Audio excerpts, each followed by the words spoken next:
कि अपराध का सबसे बड़ा कारण, खास करके जो जुवेनाइल डेलिंक्वेंसी है, उसका सबसे बड़ा कारण इंडोर्समेंट होता है कि आपने एक परमिसिव कल्चर में बच्चे को डाल दिया कि ये चलता है या ये हो सकता है, और उसमें तमाम बातें पैदा होती है। जैसे तुम्हारे बच्चे की बात है, जैसे मान लो तुमने कहा कि 4 अलग अलग ढंग के हथियार पड़े हुए हैं और उसमें उसका वो इस्तेमाल करने को तैयार है जो हथियार किसी टीवी सीरियल में आ रहा है, तो ये एक मेंटल इंडोर्समेंट है जो अपने आप में मेरे हिसाब से बड़ी अजीब स्थिति है, खतरनाक है जी।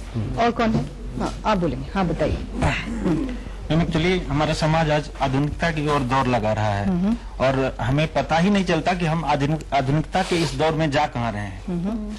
और जैसा कि अभी ये पूनम यादव जी इन्होंने बताया कि चाबी का गुच्छा परोसा जा रहा है, तो ये तो हमारी हर पेरेंट्स को चाहिए कि उसमें से कौन सा गुच्छा को हम सेलेक्ट करते हैं, कौन सा चाबी को हम सेलेक्ट करते हैं और अपने बच्चों के लिए ज्यादा अच्छा हो पाएगा।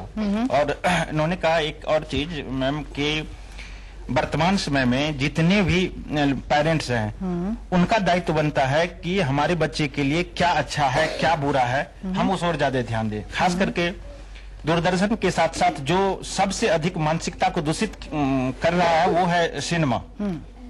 जो सिनेमा के माध्यम से आज मैम आप मार्केट जाए, मार्केट में अगर आप कॉस्मेटिक गुड्स लेते हैं या फिर गारमेंट्स खरीदने जाते हैं तो फिल्म के नाम पर गारमेंट्स मिलते हैं। सही। और हमारे पेरेंट्स उसको पसंद करते हैं कि नहीं, नच बलिए ले लो, DDLJ ले लो, ये ले लो, वो ले लो। तो नेचुरली अगर हम सशक्त होंगे जी, हमारा बच्चा है, नेचुरल है, हमें ध्यान देना चाहिए। समझ गए। इस और बस हो गया, आगे बाद में आएंगे। हाँ, बोलिए। हाँ, बिल्कुल एग्री करती हूँ मैम। एक सबसे बड़ी जो चीज है वो पेरेंट्स की रिस्पॉन्सिबिलिटी है। यहाँ पर अगर हम सब पेरेंट्स ये रियलाइज करें कि जो चीज हम एक एडिक्शन दे रहे हैं बच्चों को अपने, अगर वो चीज शुरुआत से ही कंट्रोल हो जाए तो इस हद तक आज नौबत ही नहीं आती जी। आप बेटा क्या देखते हो टीवी पे?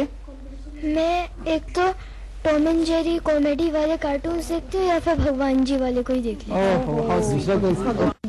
आप बच्चे क्या देखते हो? मैं निंजा हथौड़ी और ऑसबर्ड। अच्छा, आपको किस तरह के प्रोग्राम्स पसंद आते हैं? क्या होना चाहिए उसमें तभी आप देखते हो? मतलब कॉमेडी होना चाहिए और ये मार धाड़ नहीं होनी चाहिए। ओह, क्या बात। अच्छा डॉक्टर साहब, एक बात जो बड़ी निकल के आती है वो ये कि उसमें वो जो कॉमेडी है उसी में ही मारधाड़ रहती है ना? और कहीं तो अब बड़ा मुश्किल है उसको अलग अलग करना। तो ये मारधाड़ है और कॉमिकल मारधाड़ है, क्या इसमें कोई फर्क होना चाहिए बच्चों के प्रोग्रामिंग? बिल्कुल होना चाहिए। देखिए, पहले अगर आप बच्चे को कहानी सुनाते थे अपने सराहने पास बैठा के, बच्चे की एक फैंटेसी लाइफ भी डेवलप होती थी, वो मन में कल्पना करता था उस चीज की, और शायद उतना अधिक एग्रेशन की या उतनी अधिक एक्सप्लिसिट सेक्स की कल्पना नहीं करता था जब एक कहानी आप बच्चे को सुना रहे हैं। आज आप वो सब परोस रहे हैं टेलीविजन के माध्यम से, और जब बच्चा ये सब देखता है, खासतौर पे मारने के साथ एंजॉयमेंट। टॉम एंड जेरी हालांकि बड़ा एक बेनाइन सा सीरियल माना जाता था, पर यदि उसको बारीकी से आप देखें तो उसके अंदर भी वो एक दूसरे को मारकर जो मजा ले रहे हैं, जो लुत्फ ले रहे हैं, तो एक तरह की कंडीशनिंग बन रही है बच्चे के मन में कि हाँ, यदि मैं मारता हूं तो वो चीज अच्छी है, उसे एंजॉय करना है। दूसरे को परेशान कर पीड़ा देकर जो एंजॉयमेंट आप ले रहे हैं उसका बीज तो इन्हीं छोटे छोटे कार्टून्स को देख के बच्चे के दिमाग में आ रहा है, और उसी प्रकार से कार्टून नेटवर्क कह लें या आप गेम्स कह लें। दूसरी चीज, एक चीज मैं भी कहना चाहूंगा यहाँ पर कि अक्सर यदि हम बच्चों को दिखाना चाहते भी हैं टेलीविजन पे कोई प्रोग्राम और पेरेंट्स साथ बैठ के दिखाता भी है, मैंने पीछे बेटे के साथ बैठा और उसको कोशिश कर रहा था दिखाने की कि चैनल बदलते हैं, और उसको एनिमल प्लैनेट मैंने लगा के दिया, तो उसके अंदर भी या तो एक जानवर दूसरे को खा रहा है या फिर जो उनकी यौन क्रिया है वो चल रही है। इन दो पे ज्यादा फोकस रहता है, बाकी जो जानकारी है उस पे इतना फोकस नहीं है। और फिर मैंने कहा चलो इसको हटाते हैं, हम कार्टून नेटवर्क ही लगा लेते हैं, जो भी तुम देखते हो। कार्टून नेटवर्क पे आए तो उसके अंदर भी रेप टॉयज और सेक्स टॉयज की बातचीत चल रही है। तो मुझे समझ नहीं आया, मुझे लगा इससे तो फिर बेटर है कि जो हम लोग सीरियल्स बैठ के देखते हैं बच्चा वही देख ले, कम से कम इन चीजों से। तो ये जो चीजें हैं मुझे लगता है इन पर कहीं ना कहीं माँ बाप की तो जिम्मेदारी है ही, पर मुझे लगता है एज ए सोसाइटी हमें ये सोचना बहुत जरूरी है कि ये इस चीज को प्राथमिकता देनी है और कहीं ना कहीं लगाम कसनी है इस तरह के explicit content. Neelam, I wanted to add कि जो हमारा डायलेमा है पेरेंट्स का, जो आप डॉक्टर साहब ने बोला और कई पेरेंट्स ने यहाँ पे बोला, ये मार्केट उसका नाजायज फायदा उठाता है।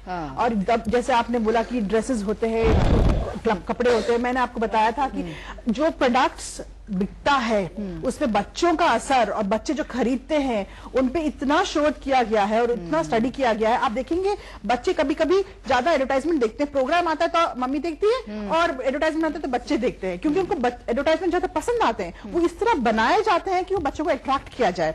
तो इस प्रोडक्ट्स को, जैसे गाड़ी हो गई, इंश्योरेंस हो गई, इस तरह के प्रोडक्ट्स और बच्चों के चैनल्स पर भी इस तरह की एडवर्टीजमेंट दिखाई जाती है जो बच्चे देखते हैं, जिसका बच्चों से कोई लेना देना नहीं। एब्सोल्युटली। आईपीएल्स का बच्चों के चैनल पे क्या दिखाने का फायदा? ज्यादा इन्वॉल्व कराया जाता है। मैं एक मिनट आ रही हूँ, हाँ, क्या कह रहे तो हैं? इस तरह के प्रोडक्ट्स और इस तरह का जो फायदा उठा रहे हैं, कंज्यूमरिज्म को बढ़ा रहे हैं। डॉक्टर साहब ने बहुत सही बोला कि हम लोगों ने ऐसे एज अ देश, एज अ कम्युनिटी डिसाइड नहीं किया कि बच्चों को क्या अटेंशन देना चाहिए। और ये देखिए एक और चीज यहाँ पे किसी ने नहीं बताया कि एजुकेशन से, जो हमारा एजुकेशन सिस्टम से कुछ लेना देना नहीं है टीवी का। क्यों नहीं है? अगर हम ऐसा एज अ नेशन डेवलप करना चाह रहे हैं अपने बच्चों का, तो वो एजुकेशन के साथ कुछ तो लिंकअप होना चाहिए। नहीं, वो तो सीधा सीधा जो विदेशी कंटेंट है उसको ट्रांसलेट करके डंप कर काफी कंट्रीज में वो अपने देश में नहीं दिखाते हैं जो हमारे देश में दिखाते हैं। वो बहुत खतरनाक है। जी हाँ, आप कुछ कह रहे थे साहब, बताइए, बोलिए। मेरा कहने का मतलब मैम, आजकल कंज्यूमर प्रोडक्ट में ज्यादातर बच्चे को इस्तेमाल किया जाता है, उसमें ज्यादातर बच्चे को तो उसमें बच्चे का भी काफी इंटरेस्ट उसमें आ जाता है, अट्रैक्शन उसमें आ जाता है ज्यादातर। जी। I just wanted to add one thing. Parents बता रहे हैं कि हमने बच्चों को थोड़ा सा टीवी दिखा दिया, ये कर दिया। कभी कभी ये भी लगता है कि 2 घंटे स्कूल से आके उन्होंने पढ़ाई कर ली तो आधा घंटा टीवी देखने दिया जाए। In that when they choose their programme, I think मुझे ऐसा लग रहा है कि हमें तब उनको ये दिखाना चाहिए, बताना चाहिए कि कैसे देखे जाए। तब तक बहुत देर हो चुकी होती है। हो सकता है, हो सकता है। जी हाँ, मैम, मेरे को थोड़ा सा ये लगता है कि आजकल हम लोग एकल फैमिलीज में रहते हैं और हमारी जॉइंट फैमिली है, तो मुझे यहाँ पे सबसे बातों से ये लगा कि सब लोग, हमारे घर में भी केबल भी लगा हुआ है और नेशनल वाला भी, मतलब अलग रूम में, लेकिन मेरे हस्बैंड और हमने अपने रूम में नहीं लगाया, क्योंकि हम देखेंगे तो हमारे बच्चे जरूर बोलेंगे कि हमें देखना है। तो हमने कहा कि दोनों ही वर्किंग है, आते हैं तो हम सोचते हैं बच्चों के साथ वो टाइम स्पेंड करें। तो हम, मेरी बेटी कम देखती है जो उसको 1-2 प्रोग्राम कभी कभी मूड करता है। ओके। तो उसके कारण उसको भी कई प्रोग्राम अच्छे नहीं लगते, हमसे खुद कहती है, लेकिन हमने कभी तरंग उसको बहुत अच्छा लगता है और एक शाम नेशनल पे ही सैटरडे को मॉर्निंग में आता है, वो अच्छा लगता है। तो मुझे लगता है अगर हम लोग कंट्रोल करें और जॉइंट फैमिलीज में, तो मेरे ख्याल से ये बहुत अच्छा रहता है, क्योंकि उनके दादा दादी चाचा, हम लोग आपस में इतना उनको टाइम दे देते हैं कि वो टीवी की तरफ ज्यादा नहीं हो पाते। डॉक्टर साहब, एक बात और कि टेलीविजन कहाँ रखा जाए?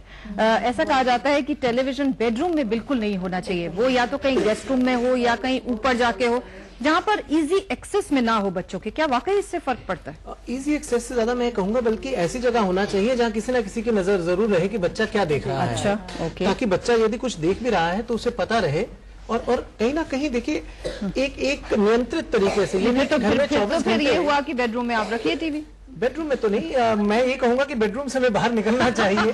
और अक्सर पहले बड़ी अच्छी सभ्यता थी कि ड्राइंग रूम में एक टेलीविजन होता था। आज हर बेडरूम के अंदर शायद घर में टीवी होता है, रूम्स हैं उतने टेलीविजन हैं। और कहीं ना कहीं मुझे लगता है जो क्वांटिटी है प्रोग्राम्स की, उससे में भी कटौती करने की आवश्यकता है और कहीं ना कहीं क्वालिटी को भी इम्प्रूव करना है। जैसे कहा इन्होंने भी, इनकी बात से बिल्कुल मैं सहमत हूँ कि कहीं ना कहीं एजुकेशनल, कहीं ना कहीं नॉलेज के जो कंटेंट है उसको यदि इंटरेस्टिंग बनाकर और एडवेंचरस बनाकर सामने परोसा जाए तो बच्चा जरूर एंजॉय करेगा।